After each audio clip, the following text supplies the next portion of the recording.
નમસ્કાર, પ્રણામ, સ્વાગત છે તમારું એક નવા વિડીયોમાં।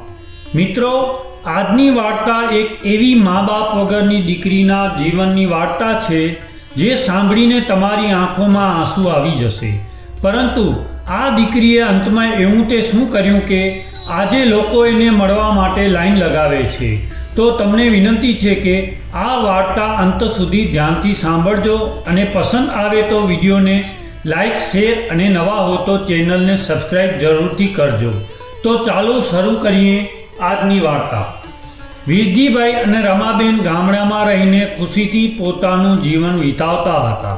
એને એક દીકરો હતો વિશાલ અને એક દીકરી હતી મોના। વિશાલ વિવાહ બાદ શહેરમાં એની પત્ની સાથે રહેતો હતો અને મોના ગામડે એના માતા પિતા સાથે રહીને કોલેજમાં ભણતી હતી। એક દિવસ રમાબેનની તબિયત બગડી એટલે વીરજીભાઈ 2 વ્હીલર લઈને તેને ડૉક્ટર પાસે લઈને જઈ રહ્યા હતા। ત્યારે જ રસ્તામાં અચાનક એક ટ્રક સાથે અકસ્માત થયો અને એ જ સમયે બંને માતા પિતાનું દુઃખદ અવસાન થયું।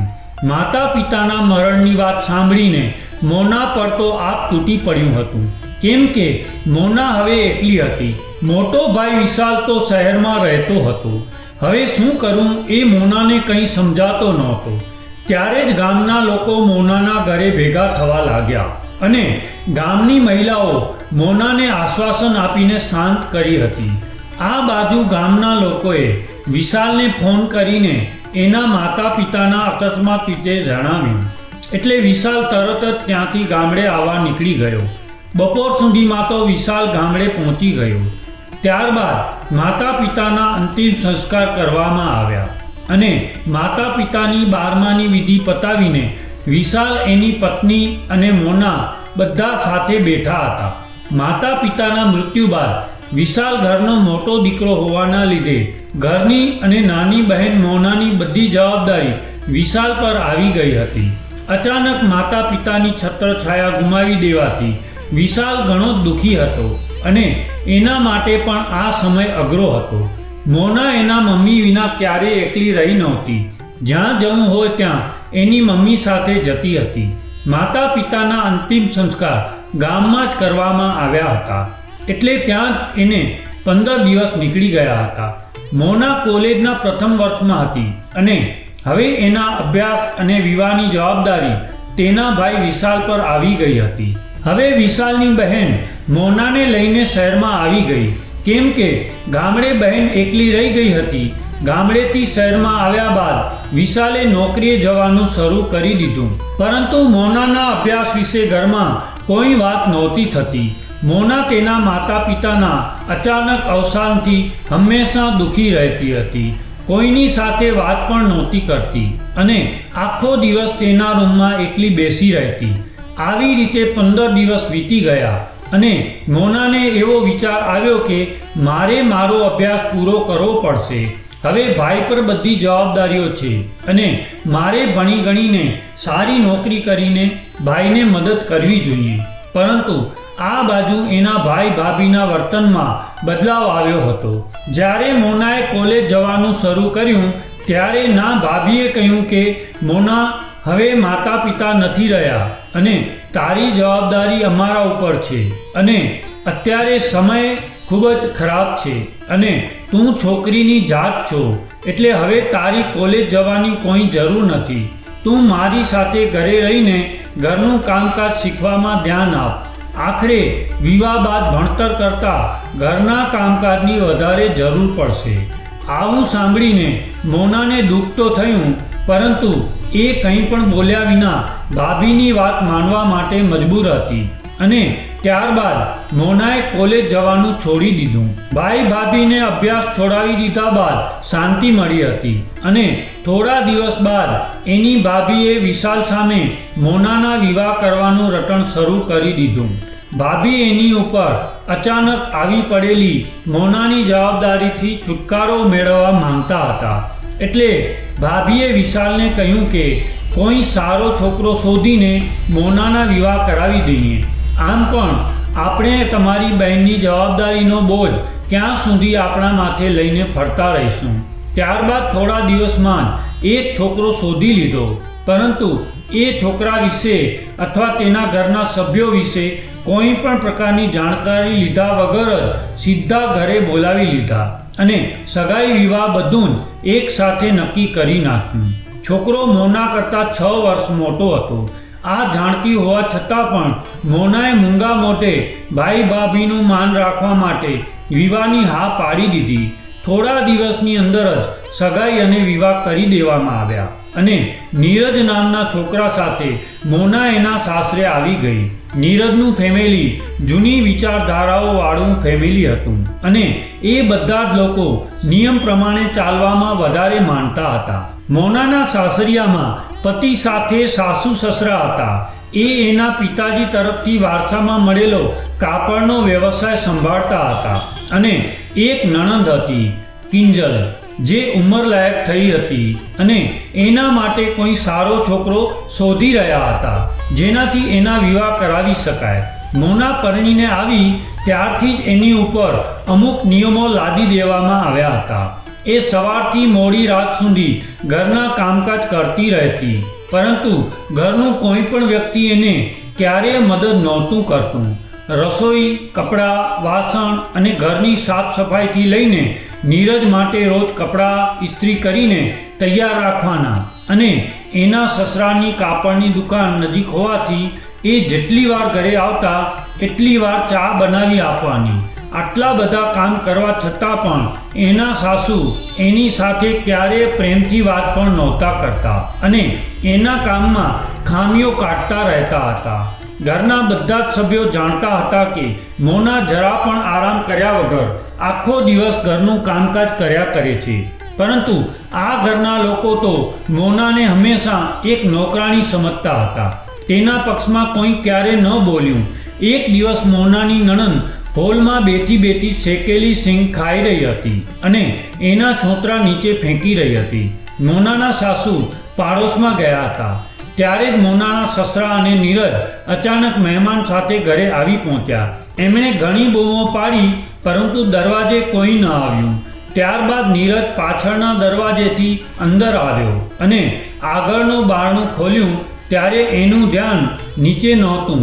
એના લીધે નીચે પડેલો કચરો એના ધ્યાનમાં ન આવ્યું અને ઘરના હોલમાં ફેલાયેલો કચરો જોઈને એના સસરાને ખૂબ ગુસ્સો આવ્યો.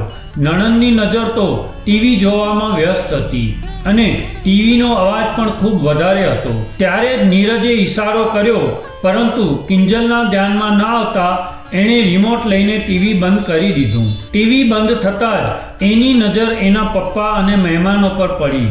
એટલે કિંજલ કચરો સાફ કર્યા વગર જ ત્યાંથી ભાગી ગઈ અને જે મહેમાનો આવ્યા હતા એ કિંજલને જોવા આવ્યા હતા.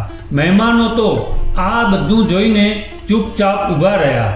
ત્યારે નીરજ એને બાજુના રૂમમાં લઈ ગયો. ત્યારે જ મોનાએ હોલમાં આવીને ફટાફટ બધો કચરો સાફ કરીને ચા બનાવવા માટે રસોડામાં જતી રહી. સાફ સફાઈ થઈ ગયા બાદ નીરજ મહેમાનોને પપ્પા સાથે હોલમાં લાવી રહ્યો હતો. ત્યારે જ મોનાના સાસુ પણ પાડોશમાંથી આવી ગયા. છોકરાના પરિવારવાળા કિંજલને જોઈને જતા રહ્યા અને કહેતા ગયા કે અમે વિચારીને જવાબ આપશું. મહેમાન ગયા બાદ મોનાને સસરાએ એના સાસુએ ખૂબ સંભળાવ્યું કે તને હું સવારે કહીને ગયો હતો કે આજે મહેમાન આવવાના છે, છતાં પણ ઘરની હાલત કેવી કરી રાખી હતી. એમને બધો જ ગુસ્સો મોનાના સાસુ પર ઉતાર્યો. ત્યારે મોનાના સાસુ કહેવા લાગ્યા કે અરે, હું તો પાડોશમાં ગઈ હતી, મને તો ખબર જ નહોતી કે ઘરે મહેમાન આવ્યા છે. એટલે એના સસરાએ કહ્યું કે આજે તમારા લીધે મહેમાનો સામે મારી ઇજ્જતના ધજાગરા થઈ ગયા અને એ લોકો જતા રહ્યા.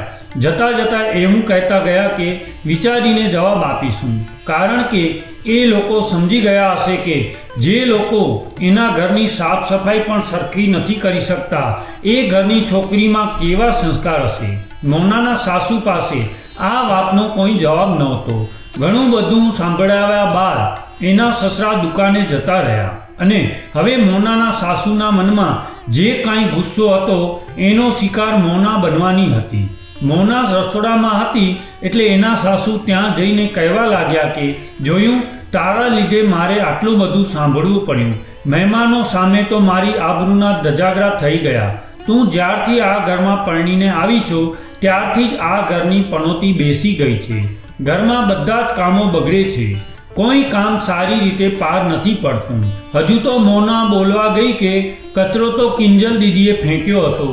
એટલામાં તો એની સાસુ વધારે ગુસ્સો કરીને કહેવા લાગી કે ભૂલ તારી છે અને દોષ મારી દીકરીને આપે છે. તું જ પણોતી છો. મારી દીકરી અને તારા વચ્ચે જમીન આસમાનનો ફરક છે. મારી દીકરી તારી જેમ પણોતી નથી. આવી રીતે તેના સાસુએ મોનાને ઊંચા અવાજે ઘણું બધું ખરું ખોટું સંભળાવી દીધું. ત્યારબાદ મમ્મીનો આવો ગુસ્સાભર્યો અવાજ સાંભળીને નીરજ પણ ત્યાં આવી ગયો અને પૂછવા લાગ્યો કે શું થયું છે. એટલે એના મમ્મીએ વાતને વધારીને નીરજને ગુસ્સો કરવા માટે મજબૂર કર્યો અને નીરજે મોનાને લાફો મારી દીધો. એટલે મોના નીચે પડી ગઈ અને નીરજ કહેવા લાગ્યો કે તારે અહીં આ ઘરમાં રહેવું હોય તો અમારા નિયમો પ્રમાણે રહેવું પડશે અને ના રહેવું હોય તો તારા ભાઈ ભાભીના ઘરે જઈ શકે છે. પતિના આવા શબ્દો સાંભળીને મોનાની આંખોમાં આંસુ આવી ગયા અને નીરજના આવા શબ્દોથી એને ખૂબ જ દુઃખ થયું. ઘરનું કોઈ પણ વ્યક્તિ એના પક્ષમાં બોલવા અથવા તો નીરજને રોકવા માટે તૈયાર નહોતું. હવે તો મોના સાથે આવું ઘણીવાર થવા લાગ્યું હતું, પરંતુ તેના સસરા પણ એના પક્ષમાં એક શબ્દ પણ નહોતા બોલતા. આ વખતે નીરજ એના પર હાથ ઉઠાવ્યો. એ મોનાથી સહન ન થયું અને એને એના પિયર એના ભાઈ ભાભીના ઘરે જતા રહેવાનું નક્કી કર્યું. ત્યારબાદ મોના એના રૂમમાં ગઈ અને કપડાં પેક કરીને એક આશા સાથે પિયર જવા નીકળી ગઈ કે મારો સગો ભાઈ તો મારો સાથ આપશે. મોના એના ભાઈના ઘરે પહોંચી ત્યારે ભાઈ અને ભાભી ચોંકી ગયા અને એની ભાભી તો ઘરના બારણે જ ખરું ખોટું સંભળાવવા લાગી કે સાસરિયામાં ઝઘડો કરીને અહીંયા આવી પહોંચ્યા. અરે ક્યાં સુધી અમારા ઉપર બોજ બનીને રહેશો? હું પણ તમારી જેમ જ પરિણીત છું અને સાસરિયામાં રહું છું, પરંતુ તારી જેમ આવી રીતે ભાગીને પિયરમાં નથી જતી. સાસરિયામાં કાંઈ પણ પ્રોબ્લેમ હોય તો ત્યાં બેસીને ઉકેલ લાવવો જોઈએ. ભાભીના આવા શબ્દો સાંભળીને મોનાની આંખો ભરાઈ ગઈ અને એ કોઈ પણ બોલે એ પહેલાં જ મોટા ભાઈ વિશાલે કહ્યું કે મોના, અમે તારા વિવાહ કરી દીધા છે અને હવે તારે આજીવન એ નિભાવવું પડશે અને છોકરીનું તો જીવન અને મૃત્યુ બધું જ સાસરિયામાં જ હોય છે. એટલે હવે તારે તારા સાસરિયામાં જ રહેવું પડશે. આવું કહીને વિશાલે હાથ જોડીને ઘરના બારણા બંધ કરી દીધા. નિરાશ મન સાથે મોના પાસે સાસરિયામાં જવા સિવાય બીજો કોઈ વિકલ્પ નહોતો. એટલે તે પાછી સાસરિયામાં આવતી રહી. આ જોઈને એની સાસુને તો એનું અપમાન કરવાનો ડબલ મોકો મળી ગયો હતો, જેનાથી મોનાનું સ્વાભિમાન તૂટીને વિખેરાઈ ગયું હતું. મોના એના સાસરિયામાં આવ્યા બાદ હવે સાસરા પક્ષના લોકોના હાથ હવે વધારે ખુલ્લા થઈ ગયા હતા અને એની સાસુ એને હેરાન કરવાનું ચાલુ કરી દીધું હતું. ઘરમાં પ્રવેશ કરતાં જ એની સાસુએ મેણા મારવાનું શરૂ કરી દીધું કે તું તો તારા ભાઈના ઘરે ગઈ હતી ને, શું થયું? મને એવું લાગે છે કે તારા ભાઈ અને ભાભીએ ઘરમાં આવવાની ના પાડી દીધી હશે. આવું કહીને તેના દુઃખના ગાવ પર મીઠું ભભરાવી દીધું. ત્યારે ભીની આંખો સાથે મોના ચૂપચાપ એના રૂમમાં જતી રહી. મોનાના આગળના દિવસો વધારે ખરાબ હતા. હવે જ્યારે પણ ઘરમાં ઝઘડા થાય ત્યારે નીરજ છૂટથી મોના ઉપર હાથ ઉઠાવવા લાગ્યો હતો અને મોના ચૂપચાપ આ બધું સહન કરવા મજબૂર થઈ ગઈ હતી. આખરે સહન કરવા સિવાય એની પાસે બીજો કોઈ રસ્તો નહોતો. મોનાની હાલત હવે સૂડી વચ્ચે સોપારી જેવી થઈ ગઈ હતી. ધીરે ધીરે સમય વીતતો ગયો અને થોડા દિવસ બાદ તેના માતા પિતાની પુણ્યતિથિ આવી. એટલે સવારથી જ મોના એના માતા પિતાને યાદ કરી રહી હતી, પરંતુ ઘરના કામમાંથી ક્યાં એને છુટકારો મળવાનો હતો. એ રસોડામાં ચા બનાવતી વખતે એના માતા પિતાને યાદ કરી રહી હતી. ત્યારે ચૂલા પર મૂકેલી ચા ઉભરાવા લાગી અને મોનાએ એના માતા પિતા સાથે વિતાયેલા દિવસો યાદ કરી રહી હતી, જ્યારે એના માતા પિતાએ એક રાજકુમારીની જેમ રાખતા હતા. મોના તો વિચારોમાં મગ્ન હતી અને વિચારી રહી હતી કે કદાચ મારા માતા પિતા જીવતા હોત તો મારે આ નર્ક જેવું જીવન જીવવું ન પડત.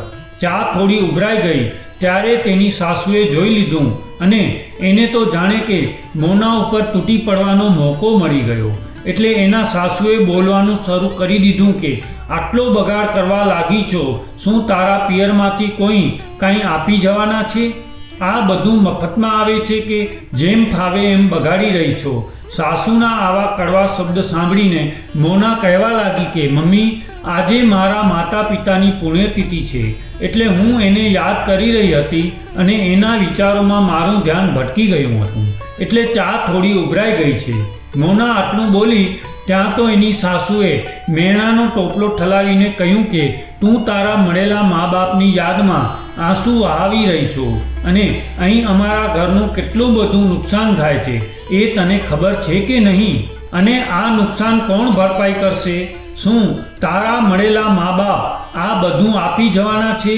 આવું સાંભળીને મોનાથી આ વાત સહન ન થઈ એટલે એણે કહ્યું કે તમારે જે કંઈ કહેવું હોય તે મને કહી દો, પરંતુ મારા માતા પિતાને શા માટે વચ્ચે લાવો છો? ભૂલ તો મારી છે તો મને સંભળાવી દો, પરંતુ મારા મા બાપને શા માટે જેમ તેમ બોલો છો?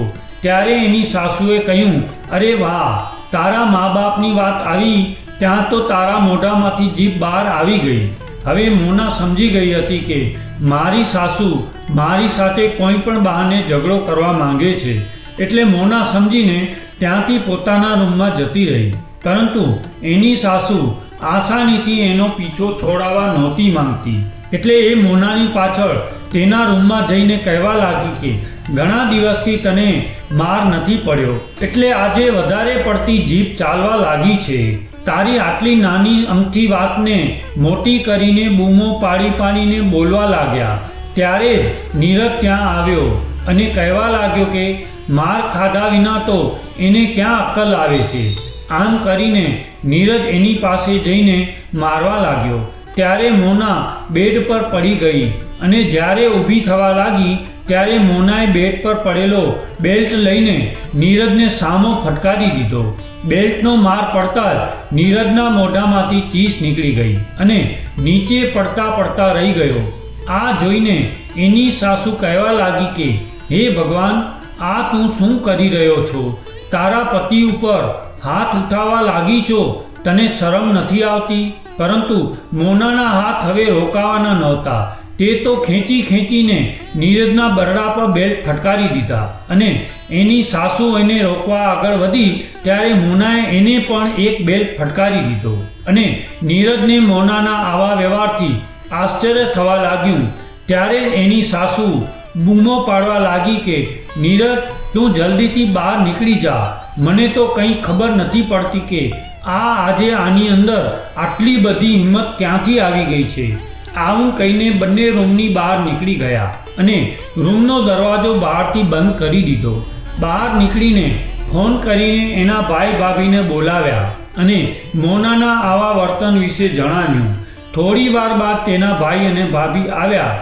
ત્યારબાદ તેના રૂમનો દરવાજો ખોલીને એને બહાર બોલાવવામાં આવી. હોલમાં બંને પરિવાર સામસામે બેઠા હતા અને મોના એકલી ઊભી હતી.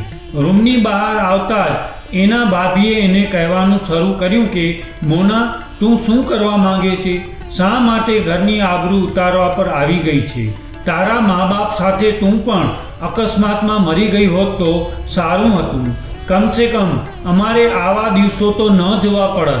ત્યારે મોનાના સાસુ કહેવા લાગ્યા કે અરે, તમે એને સમજાવવાનું રહેવા દો અને તમારી સાથે લઈ જાઓ, કેમ કે એને તો એટલી બધી ક્રૂરતાથી મારા દીકરાને માર્યો છે. મારા દીકરાના બરડામાં નિશાન પડી ગયા છે. મોનાના ભાઈ તો જવાબદારીઓથી પહેલાં છૂટવા માંગતા હતા અને હવે તે પાછી આવશે તો ફરીથી બહેનની જવાબદારી એના માથે આવી પડશે. એવું વિચારીને ભાઈએ બે હાથ જોડીને કહ્યું કે વેવાણ, હું મારી બહેનને સમજાવું છું, તમે શાંતિ રાખો. ત્યારે મોના બોલી કે ભાઈ, તમારે મને સમજાવવાની કોઈ જરૂર નથી. મારે આ જાનવર જેવા વ્યક્તિ સાથે નથી રહેવું અને ન તો હું આ પરિવાર સાથે રહેવા માંગુ છું મારે છૂટાછેડા જોઈએ છે. આટલું સાંભળતા જ વિશાલના પગ ત્યાં ને ત્યાં થંભી ગયા. પરંતુ તેની ભાભી કહેવા લાગી કે છૂટાછેડા લઈને તું ક્યાં જઈશ? અમારા ઘરમાં તો હું તને નહીં ઘૂસવા દઉં. ત્યારે મોનાએ ગુસ્સો કરીને જવાબ આપ્યો કે તું કોણ છે મને એ ઘરમાં આવવાથી રોકવાવાળી? આટલું સાંભળતા જ એની ભાભીનો ગુસ્સો સાતમા આસમાને ચડી ગયો અને બૂમ પાડીને કહેવા લાગી કે એ ઘર મારું છે અને એ ઘરમાં હવે તારો કોઈ હક નથી. ત્યારે મોનાએ કહ્યું કે એ ઘર તું તારા પિયરમાંથી લઈને નથી આવી. એ ઘર મારા માતા પિતાનું છે અને એ ઘર પર પણ મારો પણ હક છે અને એ હક હું મેળવીને જ રહીશ. કેમ કે મેં હવે ઘણું બધું સહન કરી લીધું છે, પરંતુ હવે નહીં કરું. નણંદને એનો હક માંગતા જોઈને ભાભીનો પરસેવો છૂટી ગયો અને એ વિચારવા લાગી કે ગુસ્સો કરવાથી વાત બગડી શકે છે. એટલે પ્રેમથી સમજાવવાનું નક્કી કર્યું અને એને કહ્યું કે અરે મોના, દીકરી તો હંમેશા સાસરામાં જ શોભે છે અને તારા ભાઈ વેવાણ સાથે વાતો કરી રહ્યા છે, એટલે બધું સરખું થઈ જશે. ત્યારબાદ મોનાના સાસુને સમજાવીને એની ભાભી કહેવા લાગી કે વેવાણ, આ છૂટાછેડા થશે તો તમારી આબરૂ જશે અને તમારી દીકરી હજુ બાકી છે, એના સગપણમાં પણ તકલીફ થશે. મોનાની સાસુએ આ વાત સાંભળી એટલે નરમ પડી ગયા અને કહેવા લાગ્યા કે હું ક્યાં ના પાડું છું, બધી વાતનો સમાધાન થઈ શકે છે. ત્યારે જ મોનાએ કહ્યું કે હવે મારે તમારા એકેની સહાનુભૂતિની કોઈ જરૂર નથી અને મેં નક્કી કરી લીધું છે કે મારે છૂટાછેડા જોઈએ છે. મને મારા ભરણ પોષણનો હક જોઈએ છે અને એની સાથે મારા પિયરના ઘરમાં મારો ભાગ પણ જોઈએ છે. આજ પછી હું કોઈ બીજાના સહારે રહેવા નથી માંગતી. હું આત્મનિર્ભર બનીને મારું જીવન મારી જાતે જ સુધારવા માંગુ છું. આટલું બોલીને મોના એના રૂમમાં પોતાનો સામાન પેક કરવા માટે જતી રહી. સામાન પેક કરીને એ ઘર છોડીને જઈ રહી હતી. ત્યારે જ નીરજ એનો રસ્તો રોકીને ઊભો રહ્યો. ત્યારે મોના બોલી કે મારા રસ્તામાંથી હટી જાઓ, નહીતર મારે પોલીસ બોલાવવાની ફરજ પડશે. પોલીસનું નામ સાંભળતા જ નીરજ ડરી ગયો અને એના રસ્તામાંથી હટી ગયો. ઘરમાંથી બહાર નીકળીને એને એની સોનાની વીંટી વેચીને એક વકીલ રાખ્યો અને સીધી જ પિયરના ઘરે પહોંચી ગઈ.